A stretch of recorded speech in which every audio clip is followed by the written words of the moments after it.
like I got so much motherfucking design on right now. Bring it down, bring it back, make it clap. I got 3 old thoughts, new block, where that thing bitches up a line, and you know. Selamat siang teman-teman dan ibu dosen, kami dari kelompok UAS Bahasa Indonesia ingin mempresentasikan data produksi penjualan pupuk dan non pupuk dari PT Pupuk Indonesia.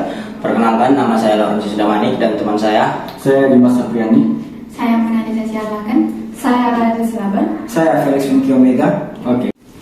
Adapun rumusan masalah dari data produksi penjualan pupuk dan non-pupuk dari PT Pupuk Indonesia sebagai berikut. 1. Bagaimana upaya perusahaan dalam meningkatkan inovasi produk pupuk untuk mendukung pertanian modern.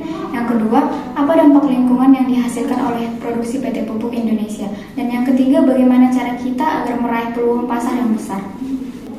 Berikut merupakan profil perusahaan PT Pupuk Indonesia sebagaimana sebuah badan usaha milik negara Indonesia yang terutama bergerak di bidang produksi pupuk dan bahan kimia. Hingga tahun 2021, perusahaan ini dapat memproduksi hingga 14 juta pupuk per tahun. Produk dan layanan. Yang pertama, memproduksi beberapa jenis pupuk seperti urea, NPK, SP36, ZA. Yang kedua, menjelaskan berbagai jenis pupuk yang diproduksi oleh PT Pupuk Indonesia. Dan yang ketiga, membahas inovasi produk dan bagaimana perusahaan memenuhi kebutuhan pasar. Yang berikut adalah proses produksi. Yang pertama, menguraikan secara rinci langkah-langkah dalam proses produksi pupuk. Yang kedua, menyoroti teknologi dan metode terbaru yang digunakan PT Pupuk Indonesia. Selanjutnya, saya akan menjelaskan upaya perusahaan dalam meningkatkan inovasi produksi pupuk. Pupuk mempunyai peranan yang sangat penting dalam sektor pertanian, sehingga pemerintah harus terus mendorong pemakaian pupuk yang efisien melalui kebijakan subsidi yang diberikan. Dengan adanya hal ini, maka produktivitas pangan di Indonesia akan semakin meningkat.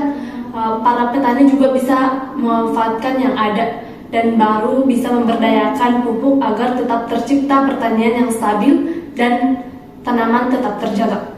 Penelitian dan pengembangan. PT Pupuk Indonesia yang aktif melakukan penelitian dan pengembangan untuk menciptakan formula pupuk yang lebih efisien dengan sesuai dengan kebutuhan tanaman modern saat ini.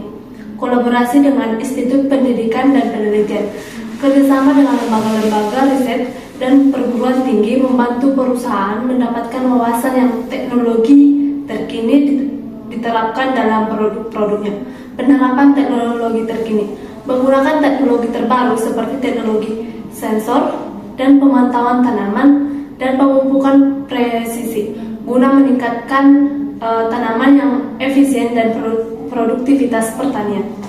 Nah, selanjutnya dampak lingkungan produksi PT Pupuk Indonesia.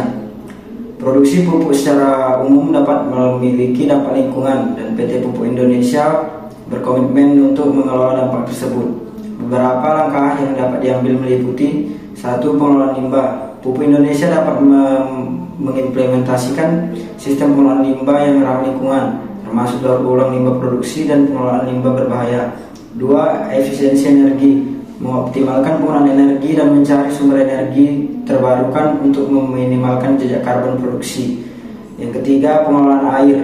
Melibatkan praktik-praktik terbaik untuk melindungi kualitas air, termasuk pengendalian erosi dan pengelolaan air limbah.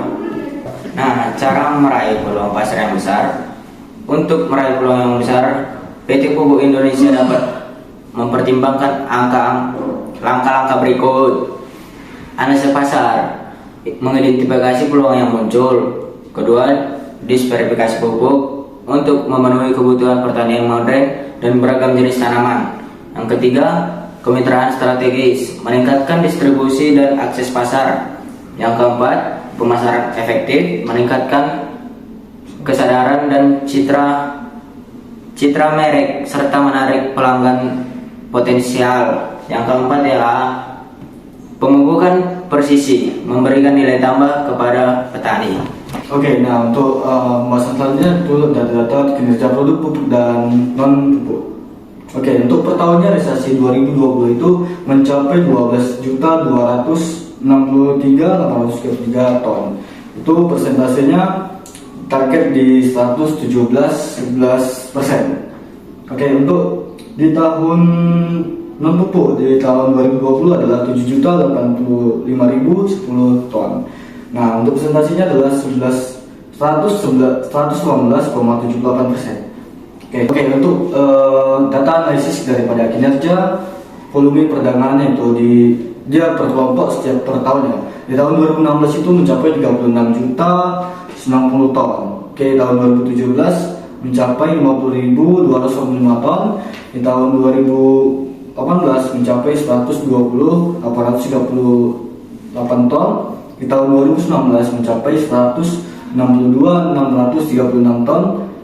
Di pencapaian 2020 mencapai 150.551 ton. Nah, rencana penjualan berdasarkan segmen geografis di tahun 2021, penjualan domestik mencapai 86%, penjualan ekspor mencapai 13%, dan total pendapatan di tahun 2021 itu 100%. Nah, kesimpulan, pupuk memiliki dampak signifikan terhadap pertumbuhan tanaman, sehingga pemerintah harus terus mendorong pemakaian pupuk yang efisien melalui kebijakan subsidi yang diberikan. Dengan adanya hal ini, maka produktif pangan di Indonesia akan semakin meningkat. Para petani juga harus bisa memanfaatkan yang ada dan harus bisa memberdayakan pupuk agar tetap tercipta pertanian yang stabil dan tanaman tetap terjaga. Sekian dari presentasi kami yang berjudul data produksi penjualan pupuk dan non pupuk dari PT Pupuk Indonesia. Oke. Saya Dimas mengucapkan terima kasih. Dan saya Lorenzo Sidamanik mengucapkan terima kasasi. Saya Manusi Sialagan, terima kasih. Saya Ryan Selaban mengucapkan terima kasih. Saya Felix Winky Omega mengucapkan terima kasih. Oke.